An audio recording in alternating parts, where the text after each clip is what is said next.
민수기 말씀으로 함께 우리가 은혜를 받겠습니다. 오늘은 이제 민수기 1장인데요. 우리가 민수기 1장을 다루기 전에 이제 민수기가 무엇인지 개요를 잠깐 살펴보도록 하겠습니다. 자, 우리 1번에 1번 문제 한번 읽어볼까요? 시작. 민수기의 뜻은 무엇입니까? 이 민수기의 이름 뜻인데요. 크게 두 가지를 생각해 볼 수가 있겠어요. 민수기라고 하면 이제 이게 사실은 한자죠. 백성의 수를 센 책이다. 그래서 영어로 하면은 우리가 넘버 하면 숫자인데 이제 복수니까 숫자들. 그래서 여러분 민수기를 딱 펴면은 사람 수를 세잖아요. 그것도 한 장이 아니라 1장부터 4장까지 셉니다. 그리고 이제 쭉 내용이 나오다가 26장에서 한 번 더 세요. 이게 이제 굉장히 중요한데, 처음에 1장부터 4장까지 셀 때는 출애굽한 이스라엘 백성들 중에서 20세 이상의 남자들, 이 군인들의 수를 세는 거예요. 근데 이제 이들이 정탐하다가 하나님을 불신앙했잖아요. 그래서 이제 이들이 40년 동안 광야 생활하면서 다 죽어요. 그게 이제 25장까지 해서 다 죽고, 이제 다음 세대들, 그 당시에 그들이 이제 불신앙을 가졌을 때 20세 이하였던 그 사람들이 이제 26장에 되면은 이제 40년이 흐른 다음에 다음 세대가 됩니다. 그래서 이제 이들이 가나안 땅에 들어가게 되는데 그들의 수를 또 한 번 세요. 그게 26장이에요. 그래서 1장부터 4장에 한 번 수를 세고 26장에 또 한 번 수를 센다. 그래서 백성의 수를 센 책이다. 그래서 민수기. 자, 이런 의미에서 민수기다. 인구조사를 한 책이다. 그런 의미가 붙은 성경이에요. 자, 그런가 하면 이제 우리는 이제 이렇게 다 부르고 영어 성경도 이렇게 부르고 일반적으로 부르는데, 유대인들, 히브리인들은 이 민수기를 이렇게 부르지 않고 광야에서 이제 그들은 이제 베미드바르 그러는데, 그들은 보통 성경의 첫 글자를 따서 부르거든요. 근데 그 첫 글자를 딴 그것이 광야에서라는 뜻이에요. 근데 이것도 굉장히 의미가 있어요. 왜냐하면 결국 이 민수기의 내용이 광야에서 이들이 있었던 일이에요. 이들이 원래는 시내산에서 가나안 땅까지는 10하루길이면 들어가는 거거든요. 10하루길에 들어갈 수 있는 것을 어쨌든 불신앙 때문에, 불순종 때문에 40년을 뺑뺑뺑뺑뺑뺑뺑 돌다가 들어가게 되는 거잖아요. 그래서 결국은 광야에서 이들이 하나님 앞에 순종해야 되는 것을 배우고, 하나님 앞에 거룩해야 되는 것을 배우고, 이들이 그렇게 40년을 지내면서 나중에 그 가나안 땅에 들어가게 될 다음 세대는 거룩한 세대, 그들은 순종하는 세대, 정말 이스라엘 역사 가운데 정말로 하나님 앞에 믿음으로 반응하는 순결한 세대가 만들어져요. 정말 순전한 세대예요. 정말로 하나님 말씀이면 여리고를 돌고, 하나님 말씀이면 믿음으로 반응하는 그 여호수아와 함께 했던 그 아주 순결한 그 세대가 딱 만들어집니다. 거룩과 순종으로 광야 40년을 통해서. 그래서 그 민수기의 40년을 통해서 그게 만들어지기 때문에 이 히브리인들이 이 성경을 부르는 광야에서 베미드바르라고 하는 이 제목도 의미가 있다라는 거예요. 자, 2번 한번 읽어보겠습니다. 시작. 민수기의 간략한 구조를 살펴봅시다. 민수기는요 1장부터 36장까지 되어 있는데요, 이거를 보시면은요 크게 세 덩어리로 우리가 볼 수가 있겠어요. 아까 1장부터 4장까지가 그 처음에 인구조사 하는 거라고 그랬잖아요. 그리고 또 26장에 인구조사가 있다고 그랬잖아요. 그러니까 1장부터 4장까지 인구조사를 하고 10장까지 이제 시내산에 머물면서 이제 광야 여정의 준비를 하고 10장 10절에 딱 출발을 하는 거예요. 그리고 이제 출발을 해서 이제 가나안 땅으로 갑니다. 그래가지고 이제 가나안 땅에 바로 들어가면 좋은데 13장에서 정탐꾼을 보내고 그들이 이제 불신앙을 하죠. 그래서 출애굽 세대가 광야 여정을 도는 거예요. 그래서 11장부터 25장이 이게 10몇 장밖에 안 되지만 사실 이것이 38년 정도의 그 시간을 쭉 담고 있는 겁니다. 11장부터 25장이. 그리고 26장부터 36장은 이제 시간이 흘러서 이제 그 전 세대들은 다 죽고 이제 새로운 세대와 함께 26장부터 36장이 다음 세대의 광야 여정으로 이어지게 된다. 이게 크게 세 덩어리로 볼 수가 있겠습니다. 자, 3번 읽어보겠습니다. 시작. 민수기 1장의 구조를 살펴봅시다. 자, 그럼 이제 오늘 우리가 은혜 받을 민수기 1장은 뭐냐면 이제 인구 조사인데요. 이거는 크게 또 두 덩어리로 나눌 수가 있어요. 처음에 1절부터 46절까지는요, 일반 백성들의 인구 조사입니다. 그 두 번째는요, 47절부터 54절까지는 레위인의 인구 조사예요. 근데 먼저 이 레위인의 인구 조사부터 말씀드리면, 레위인은 인구 조사를 하지 않았다 이렇게 얘기를 하고 있어요. 왜냐하면 레위인은 12지파에 들 수가 없다. 이들은 성막을 관리하기 때문에 이들은 인구 조사에 들 수가 없다. 그러면은 이들에 대한 인구 조사는 3장 4장에 따로 길게 나와요. 조사를 안 한 게 아니고 이들은 3장 4장에 따로 나오고 이들이 그렇게 할 수 없는 이유를 설명해요. 자, 그럼 일반 백성들의 인구조사가 나오는데 1절부터 3절은 인구조사의 규칙이 나옵니다. 전부 다를 센 게 아니에요. 이 센 규칙이 있고요. 자, 4절부터 16절은요, 이 인구조사를 할 때 각 지파에 한 명씩 지도자를 뽑아요. 그 뽑은 이유가 있습니다. 우리 한번 본문 44절을 한번 읽어볼게요. 먼저 한번 읽어보겠습니다. 본문 44절. 자, 읽어보겠습니다. 시작. 이 계수함을 받은 자는 모세와 아론과 각기 이스라엘 조상의 가문을 대표할 12지휘관이 계수하였더라. 자, 이게 보면은요, 이 4절부터 먼저 각 지파의 지휘관 한 명씩을 계수하는데, 모세와 아론이 이 사람들을 다 센 게 아니라 각 지파에 한 명씩을 뽑아서 그 한 명이 그 지파를 다 세고, 모세와 아론은 그 지파 센 것들을 취합해서 이제 확인하고 이런 식으로 했다라는 거예요. 이해가 되시죠? 자, 그래서 이제 그렇게 한 다음에 17절부터 46절에는 그렇게 셌더니 각 지파의 인구의 계수가 이렇게 나왔고 총합은 45절 46절에 이렇게 나왔더라. 자, 이렇게 되는 것이죠. 자, 우리 큰 2번 보겠습니다. 큰 2번 제목 시작. 민수기 인구 조사의 목적. 1번 읽어보겠습니다. 시작. 민수기의 인구 조사는 누가 명령하였습니까? 자, 민수기 1장 1절과 2절 읽어보겠습니다. 시작. 이스라엘 자손이 애굽 땅에서 나온 후 둘째 해 둘째 달 첫째 날에 여호와께서 시내 광야 해막에서 모세에게 말씀하여 이르시되, 너희는 이스라엘 자손의 모든 회중 각 남자의 수를 그들의 종족과 조상의 가문에 따라 그 명수대로 계수할지니. 자, 1절에 보니까 이 인구 조사를 누가 명령하셨어요? 하나님께서 명령하셨어요. 이거는 그냥 모세가 임의로 한 게 아니에요. 하나님이 명령하신 거예요. 자, 그러면 26장에서도 한 번 더 40년 후에 조사한다고 그랬죠?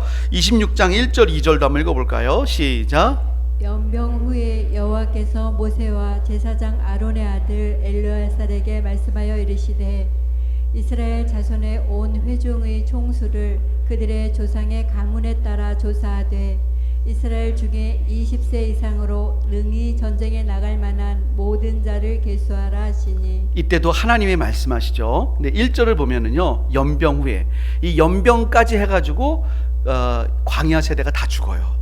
이때로 해가지고 다 일종의 터는 거예요. 그때까지 불신앙 세대가 25장의 연병으로 다 마무리가 되는 거예요. 자, 그렇게 해서 이거는 하나님이 명령하신 겁니다. 근데 다시 한번 우리 민수기 1장 1절을 한번 보실게요. 민수기 1장 1절을 보시면 이 인구조사를 명령하신 때가 나오는데 그 때가 언제예요?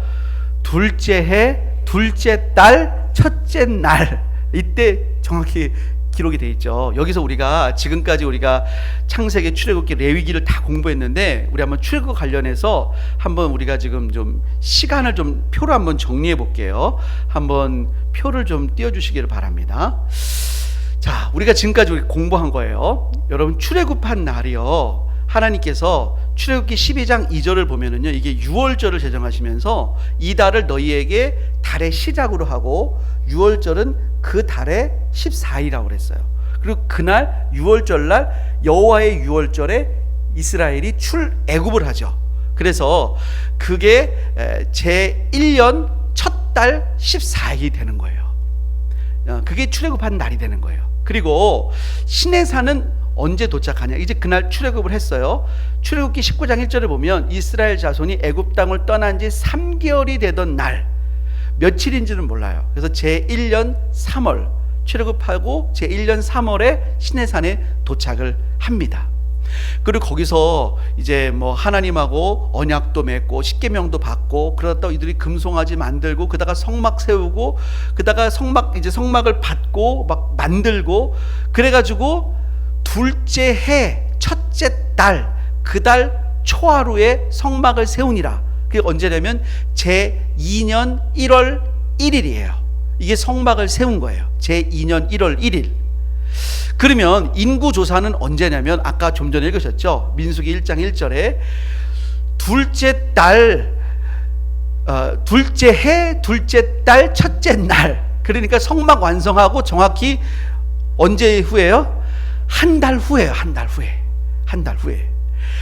후에 이들이 인구 조사를 하고요. 시내산 출발은 언제 하냐면요, 이때로부터 20일 후에 하는 거, 19일 후에 하는 거예요. 둘째 해 둘째 달 20날에 구름이 증거의 성막에서 떠오르고 하는 거예요. 그러니까 여러분, 인구 조사는 뭐냐면 이제 마지막 출발하기 직전에 전열을 정비를 딱 하는 거예요. 그러니까 인구 조사하는 것은 이제 최종 출발하기 직전의 일이다라는 것을 우리가 염두하셨으면 좋겠다라는 것입니다. 자, 2번 한번 읽어보겠습니다. 2번. 자, 시작. 하나님께서 인구조사를 명령하신 이유는 무엇입니까? 자, 인구조사를 하나님이 명령하셨다면 이유가 있겠죠. 왜 명령하셨을까? 자, 한번 3절을 읽어보겠습니다. 3절 시작. 이스라엘 중 20세 이상으로 싸움에 나갈 만한 모든 자를 너와 아론은 그 진영별로 계수하되. 자, 첫 번째는요, 하나님의 군대를 계수한 거예요. 그러니까 20세 이상으로 싸움에 나갈 모든 자, 그러니까 이스라엘 사람들 중에서 누구를 계수한 거예요? 군대를 계수한 거예요. 군대를. 원래 하나님께서 출애굽할 때 이스라엘 백성들을 여호와의 군대가 애굽 땅에서 나왔다 그랬어요. 하나님의 군대. 이제 가나안 땅에 들어가서 그들을 묻지를 하나님의 군인들을 계수를 한 거다라는 거예요. 자, 두 번째는요, 세번역 2절로 한번 읽어보겠습니다. 세번역 2절. 자, 시작. 너희는 이스라엘 자손의 온 회중을 각 가문별 가족별로 인구를 조사하여라. 남자의 경우는 그 머리수대로 하나하나 모두 올려 명단을 만들어라. 이게 영어 성경이나 세번역 성경은 잘 번역이 되어 있는데 우리 한글 개역개정에는 이게 잘 번역이 좀 아쉽게 되어 있어요. 그게 뭐냐면 하나하나 그 머리수대로는 되어 있는데 하나하나 모두 올려 명단을 만들어라 그랬어요. 그러니까 숫자만 세는 게 아니라 이름도 다 쓰라 그랬어요. 각 지파의 수만, 각 지파의 100명, 이게 아니라 100명의 이름을 다 쓰라 그랬어요. 이게 왜 중요하냐면 여러분, 이스라엘 백성들이 430년 애굽에서 노예 생활을 했잖아요. 여러분, 우리나라 옛날에 머슴들 이름이 있어요, 없어요? 없어요. 그 당시에 고대 노예들은 이름이 있었을까요, 없었을까요? 없었습니다. 그래서 여러분, 요셉이 총리가 된 다음에 이집트식으로 이름이 생기잖아요. 사브낫 바네아. 그러니까 이름이 없었어요. 이집트식 이름이 없었어요. 이름이 없었어요. 노예니까. 노예는 이름이 없어요. 근데 이제 너희들은 노예가 아니라 하나님의 군대인 거예요. 하나님의 군대이기 때문에 이들이 하나님 백성으로서의 뭐 이름을 이때 지었다는 의미가 아니라, 이들은 이제 물론 히브리 민족이기 때문에 다 이름이 있었겠지만 그 이름을 하나 올려서 만들라는 거예요. 이건 무슨 말이냐? 이제는 애굽 노예의 삶을, 애굽 노예의 그 과거의 삶에 매여 있지 말고 그것을 다 버려버려라. 하나님의 군대로서 살아가라. 애굽 노예의 삶을 완전히 청산하라 라는 거예요. 자, 또 이 하나님께서 인구조사라고 하는 데는 중요한 뜻이 있어요. 그것은 거룩한 민족의 정체성을 부여하는 거예요. 다시 한번 2절을 읽어보겠습니다. 자, 한번 읽어볼게요. 시작. 너희는 이스라엘 자손의 모든 회중 각 남자의 수를 그들의 종족과 조상의 가문에 따라 그 명수대로 계수할지니. 자, 이들을 계수하는데, 자, 이름도 계수하는데 어떻게 계수하라고요?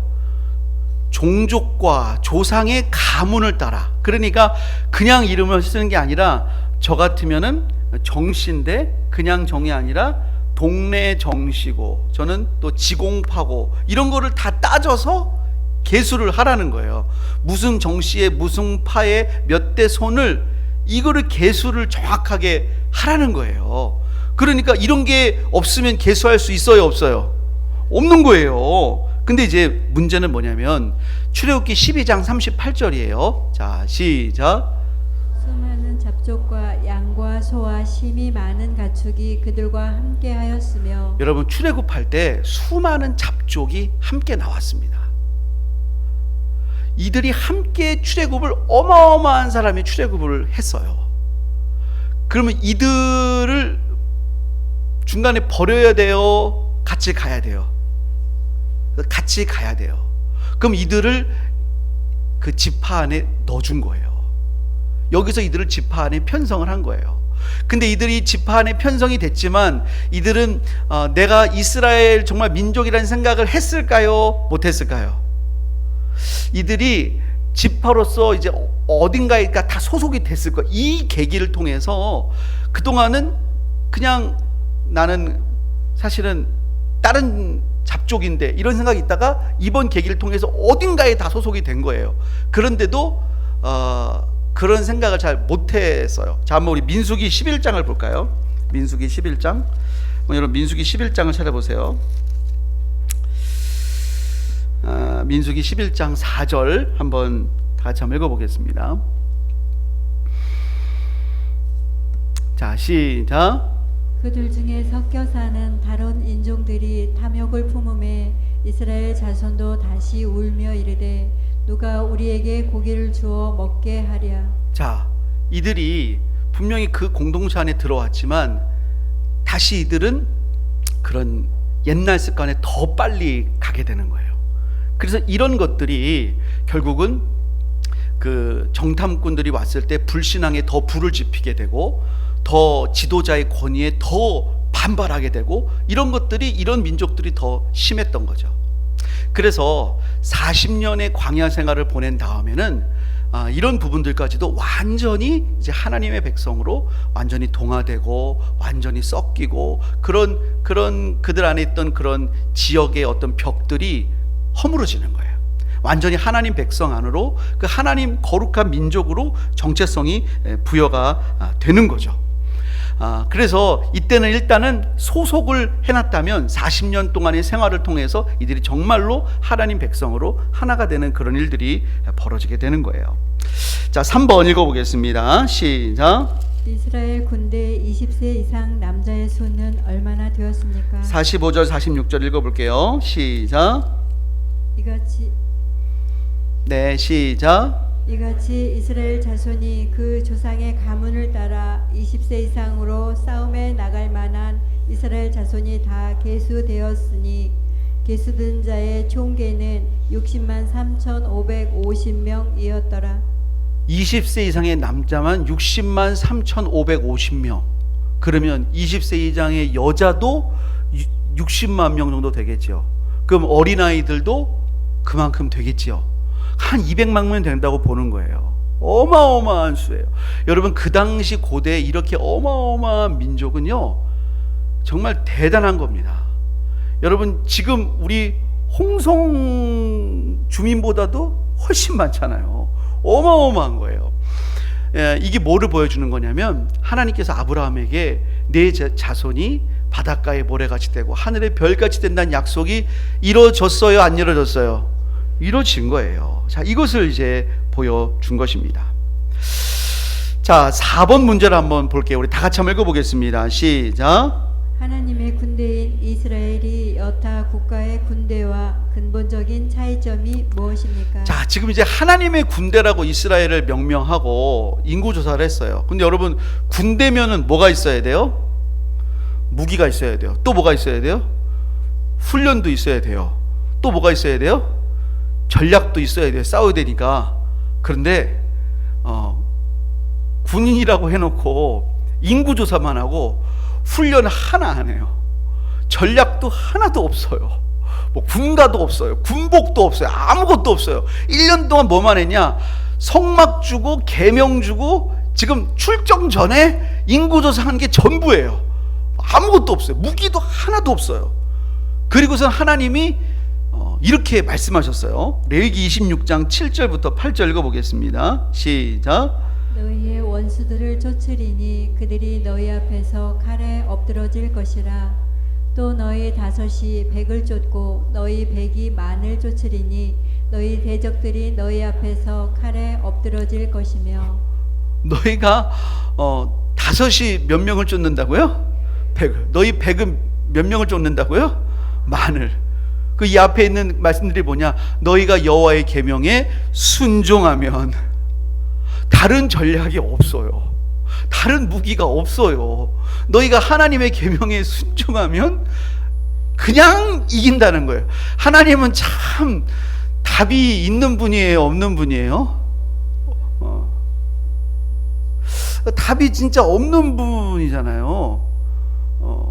근데 여러분, 이러니까 진짜 하나님이에요. 여러분, 이러니까 진짜 하나님이지 않아요? 여러분이 만약에 진짜로 여러분이 정말로 막 드라마에서나 보는 막 그런 재벌 회장님이에요. 까만 카드 갖고 있어요. 근데 여러분이 여러분의 친구를 만났는데 막 고민해요. 전셋값이 올랐다고 막 고민해요. 이번 전셋값이 5천만 원 올랐다고 막 전전긍긍해요. 근데 얘가 내가 회장인지 몰라, 재벌 회장인지 몰라. 근데 제가 한마디 했어요. 걱정하지 마, 내가 해결해 줄게. 야, 네가 어떻게 해결해 줘? 괜찮아, 내가 해결해 줄게. 야, 너 나 잘 살아. 괜찮아, 나만 믿어. 여러분, 꿈 같은 얘기지만 사실이에요, 아니에요? 사실이잖아요. 근데 또 드라마에서는 또 그런 사람이 또 연애하잖아요. 그럼 연애하면은 또 가난한 여자랑 꼭 연애하잖아요. 가난한 여자는 막 생활고에 찌들려 있잖아요. 그러면서 그러잖아요. 나는 너무나 살기 힘들어가지고 연애 같은 거 못해. 나는 지금 아르바이트 해야 되고 뭐 직장 다녀야 되고 시험 합격해야 돼. 그때 이 사람이 그러잖아요. 괜찮아, 나만 믿어. 나만 믿으면 내가 다 해결해 줄게. 나는 그런 꿈 같은 소리 믿고 못 살아. 아니야, 나만 믿으면 내가 다 해결해 줄게. 여러분, 말도 안 되는 소리인데 말이 되는 소리예요, 안 되는 소리예요? 되는 소리예요. 되는 소리에 되는 소리. 우리 하나님이 어떤 분이에요? 우리 하나님이 이런 분인 줄을 믿습니다. 진짜 우리 하나님이 이런 분이에요. 여러분, 우리 하나님은 전능하신 하나님이신 줄을 믿습니다. 신명기 20장 1절부터 4절 한번 읽어볼게요. 시작.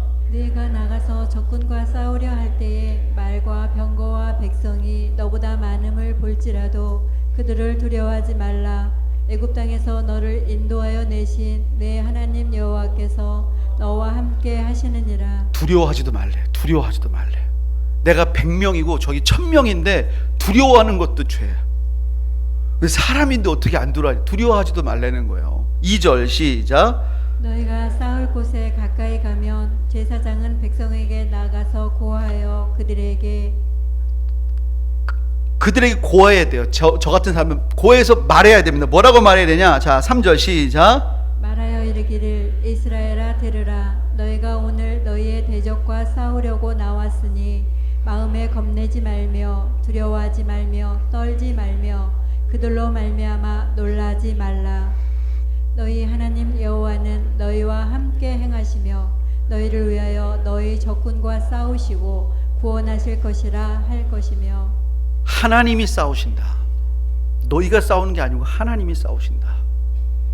그래서 하나님이 주시는 승리예요. 너희 백과 저들 천이 싸우는 게 아니라 하나님과 그들이 싸우니까 너희는 걱정하지 말라는 거예요. 여러분 그 다음 구절도 보면 진짜 더 기가 찹니다. 하나님 뭐라고 말씀하시냐면 너희 중에 혹시 성을 세워놓고 낙성식을 안 한 자가 있느냐? 군인으로 왔다가 그런 자 있으면 돌아가 낙성식 해. 혹시 결혼했다가 아직 1년 안 된 사람 있어 돌아가. 그런 사람들 다 빠져도 상관없어. 하나님이 승리 주신다. 뭐 그런 사람 뭐 바쁜 사람 있으면 돌아가. 하나님이 승리 주신다. 기도원에게 2만 명 넘게 사람이 왔는데 하나님이 너무 많다 돌려보내. 10,000명 남았어요. 너무 많다 돌려보내. 300명. 그래 뭐 그 정도면 이제 내가 한다는 거 믿겠지. 그리고 하나님이 정말로 황당한 방법으로 이기시잖아요. 여러분 하나님 살아계신 걸 믿으시기를 주님의 이름으로 축복합니다. 자, 그럼 여러분 지금부터 우리가 그럼 어떻게 될까요? 여러분 중에 시험 준비하는 분들은 오늘부터 시험 공부 하나도 하지 말아야겠죠. 내일부터 출근도 하지 마셔야겠죠. 어떻게 그렇게 해야 되나요? 자, 5번 한번 읽어볼게요. 시작. 그리스도인이 영적 전쟁에서 의지해야 할 것은 무엇입니까? 우리의 전쟁이 있습니다. 고린도후서 10장 3절부터 5절 읽어볼게요. 시작. 우리가 육신으로 행하나 육신에 따라 싸우지 아니하노니 우리의 싸우는 무기는 육신에 속한 것이 아니요 오직 어떤 견고한 진도 무너뜨리는 하나님의 능력이라. 모든 이론을 무너뜨리며 하나님 아는 것을 대적하여 높아진 것을 다 무너뜨리고 모든 생각을 사로잡아 그리스도에게 복종하게 하니. 여러분 주변에 정말로 하나님에 대해서만큼은 너무나 교만하고 완악한 분들 있지 않나요? 진짜 착한 사람이에요. 내가 그 사람을 20년 30년 알았어. 너무너무 착해. 나랑 같이 밥도 먹고 놀러 가기도 하고 나한테는 정말 뭐든지 해줄 수 있는 사람이야. 내가 진짜 그 사람 너무너무 잘 알아. 근데 예수님을 믿자고 하면 어쩜 그렇게 마음을 확 닫아. 그런 사람들 있어요. 이때니까요. 아니 다른 거는 다 진짜 사람 그렇게 좋은 사람 없어. 그런데 예수님만 나오면은 마음을 착 닫아. 하나님을 아는가요? 아는 것을 대적하여 높아진 마음들이 있어. 이게 영적인 거라 그래요. 우리의 싸움은 그런 거죠. 우리의 싸움은 지금 그들과 함께 창과 칼을 겨누는 싸움이 아니잖아요. 그래서 우리는 그런 싸움을 안 하고 싶어요. 더 이상 예수님 얘기 꺼내는 거를 이제 주저해요. 되겠어? 예수님 얘기 꺼낸다고 되겠어? 제가 어떤 신방하면서 어떤 권사님에게 전도하셔 했더니 장담 못 하겠는데요 목사님, 제가 아멘 해야 되는데 아멘을 솔직히 못 하겠는데요 목사님, 자신이 없어요. 아니 데리고 오라는 게 아니라 전도하라는 거예요. 목사님 자신이 없어요. 왜냐하면 안 들을 것 같아요. 안 들을 것 같아요. 제가 그분의 진심이 느껴졌어요. 얼마나 많이 그 상대방에게 먹히지 않았으면 그런 말을 하겠어요. 자, 그런데 말이죠, 우리 한번 4절을 다시 한번 보세요. 우리의 싸우는 무기는 육신에 속한 것이 아니에요. 우리가 내 말주변이 좀 내가 누구처럼 좀 말 좀 잘했으면 나도 좀 복음 잘 전할 텐데, 자 이거 의지하면 우리는 못한다는 거예요. 자, 내가 누구처럼 좀 누구처럼 간증할 만할 수 있게 좀 돈이라도 내가 좀 펑펑 벌었으면은, 아니 내가 돈도 못 버는데 무슨 하나님 영광 가리우게 무슨 복음이야. 내가 우리 집 애들이라도 뭐 좀 잘 돼야지 좀 하나님 영광 나타낼 텐데, 자 이런 생각이 우리 안에 많이 있단 말이에요. 자, 우리는 그런 육신으로 하는 게 아니에요. 우리에게 있는 것이 있습니다. 자 3절 4절 보면요, 우리가 육신에 행하나 육신으로 싸우는 게 아니고요, 우리는 하나님의 능력으로, 우리는 성령의 능력으로 담대하게 복음을 전하는 거예요. 하나님이 정말로 당신을 사랑하십니다. 하나님이 정말로 당신을 사랑하시고 예수 그리스도를 당신을 위해 보내주셨습니다. 우리는 믿음으로 예수 그리스도를 선포하면 5절에 있는 것처럼 하나님을 아는 것을 대적하여 높아진 그들의 심령 안에 하나님이 그들의 생각을 사로잡아 그리스도에게 복종하게 하는 역사를 우리 하나님이 일으키시는 줄을 믿습니다. 우리는 담대하게 전하고 외칠 뿐이에요. 하나님이 역사하시는 거예요. 자, 시편 147편 10절 11절 읽어보겠습니다. 시작. 여호와는 만에 힘이 세다 하여 기뻐하지 아니하시며 사람의 다리가 억세다 하여 기뻐하지 아니하시고 여호와는 자기를 경외하는 자들과 그의 인자하심을 바라는 자들을 기뻐하시도다. 하나님이 기뻐하시는 자들은 그런 세상의 어떤 것이 아니라 정말로 하나님을 경외하고 하나님의 인자하심을 바라는 자들을 통해서 하나님이 일하시는 줄을 믿습니다. 이것이 우리의 무기고 능력이고 우리의 힘인 줄을 믿습니다. 우리 3번 제목 읽어보겠습니다. 시작. 계수되지 않은 지파 레위인. 1번 읽겠습니다. 시작. 레위 지파를 계수하지 않은 이유는 무엇입니까? 자, 47절부터 51절까지 저와 여러분들이 교독합니다. 그러나 레위인은 그들의 조상의 지파대로 그 계수에 들지 아니하였으니 이는 여호와께서 모세에게 말씀하여 이르시되 너는 레위 지파만은 계수하지 말며 그들을 이스라엘 자손 계수 중에 넣지 말고 그들에게 증거의 성막과 그 모든 기구와 그 모든 부속품을 관리하게 하라. 그들은 그 성막과 그 모든 기구를 운반하며 거기서 봉사하며 성막 주위에 진을 칠지며 51절 다 같이 있습니다. 성막을 운반할 때에는 레위인이 그것을 걷고 성막을 세울 때에는 레위인이 그것을 세울 것이요 외인이 가까이 오면 죽일지며. 성막 봉사를 위한 거예요. 예배와 하나님을 위한 여러 가지 봉사를 위한 것이죠. 그리고 이 성막에 외인들이 함부로 오지 못하게 하기 위함이에요. 그렇게 함부로 오면 하나님의 거룩함 때문에 그들이 죽을 수 있기 때문에 그렇습니다. 자, 2번 문제 읽어보겠습니다. 시작. 레위인의 진영이 세워진 방식과 그 이유는 무엇입니까? 이 우리가 다음 주에 더 자세히 볼 텐데요. 우리 한번 그림을 보실게요. 이스라엘 자손들이 그 평상시에 진영이 있을 때, 행진할 때는 조금 모양이 다릅니다만 진영이 있을 때는 정 가운데 성막이 있어요. 이게 뭐냐면 지휘부예요. 하나님이 가운데 지휘부로 있는 거예요. 그러면 그 주변에 다 레위인데 이쪽 동쪽은 제사장입니다. 모세, 아론의 자손들이잖아요. 그러니까 이들은 사실은 레위라고 되어 있지만 레위 중에서 제사장들, 아론의 자손들이에요. 제사장들이 있고, 그리고 이제 북쪽, 남쪽, 서쪽으로 무라리, 게르손, 고앗 자손들이 있어요. 이렇게 제사장과 레위 자손들이 있어서 다른 지파들이 함부로 올 수가 없어요. 제사 드릴 때 이렇게 와서 제사 드리게 돼 있는 거예요. 그리고 다른 지파들은 그 중심으로 이제 세 지파씩 이렇게 있게 돼 있는 거죠. 그러니까 여러분, 이 당시에는 성막이 정말 귀하지만 성막에 함부로 다가갈 수가 없었어요. 왜냐하면 하나님이 거룩하시기 때문에 그래요. 근데 여러분, 지금은 정말로 하나님이 거룩하신 분인데 하나님이 우리 안에 거하세요, 거하지 않으세요? 우리를 성전으로 삼으셨어요, 안 삼으셨어요? 그러면 하나님이 구약에서는 강하신 하나님인데 지금은 약하신 하나님이에요? 그건 아니에요. 예수 그리스도의 보혈이 우리를 정결하게 씻으시고 예수님의 보혈의 은혜로 하나님 우리 안에 거하시는 줄을 믿습니다. 그러나 우리가 성전된 우리가 거룩해야 돼요. 우리 한번 성경 고린도전서 3장 16절과 17절 한번 여러분 찾아보세요. 고린도전서 3장 16절 17절 한번 여러분 성경 찾아보시기 바랍니다. 고린도전서 3장, 우리가 이 말씀은요, 우리가 여러분 구약과 성경이 분리된 게 아니고요, 똑같은 하나님이십니다. 똑같은 하나님 우리가 섬기는 거예요. 전혀 구약과 신약의 하나님은 달라지신 분이 아닙니다. 16절 17절 읽어볼게요. 시작. 너희는 너희가 하나님의 성전인 것과 하나님의 성령이 너희 안에 계시는 것을 알지 못하느냐? 누구든지 하나님의 성전을 더럽히면 하나님이 그 사람을 멸하시리라. 하나님의 성전은 거룩하니 너희도 그러하니라. 예, 하나님은 성전 안에 거하세요. 그래서 우리가 하나님의 성전입니다. 17절 보니까 하나님의 성전을 더럽히면 어떻게 된다고요? 하나님이 그 사람을 멸하세요. 그 사람을 우리가 거룩해야 돼요. 그래서 정말로 주의 백성들이 하나님 앞에서 거룩하지 않으면 하나님이 그 사람을 치실 수 있을까요? 없을까요?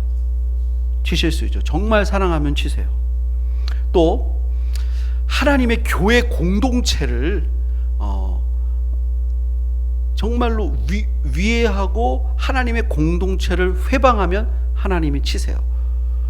그거는 목회자를 대적한다고 치는 게 아니고 하나님의 공동체를, 그것이 하나님의 백성이건 누구건 목회자를 포함해서 하나님 백성 누구라도 하나님의 공동체를 깨트리려고 한다.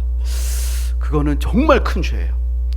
누구 때문에 만약에 하나님의 교회가 깨진다, 그 죄를 어떻게 그거는 아주 큰 죄예요. 절대 그런 죄는 범하면 안 돼요. 정말로 제가 이런 얘기 잘 안 하잖아요. 저는 그 집안이 잘 되는 거를 잘 못 봤어요. 여러분, 그런 죄는 절대로 범하시면 안 돼요. 그래서 절대로 그런 일은 하면 안 됩니다. 구약과 신약의 하나님이 다른 하나님이 아니에요. 자, 3번 읽어보겠습니다. 시작. 성전 시대의 레위인은 어떤 역할을 하게 됩니까? 자, 근데 이제 성막 시대 때는 이 고앗, 그라리, 게르손, 무라리가 이 성막을 운반하고 또 이런 것들을 주로 했어요. 근데 이제 다윗 시대 가면 성전을 짓잖아요. 이제 이동형 성막이 아니에요. 성전은 딱 고정형이에요. 더 이상 운반할 일이 없잖아요. 그럼 레위인들이 뭘 할까? 레위인이 뭐 합니까?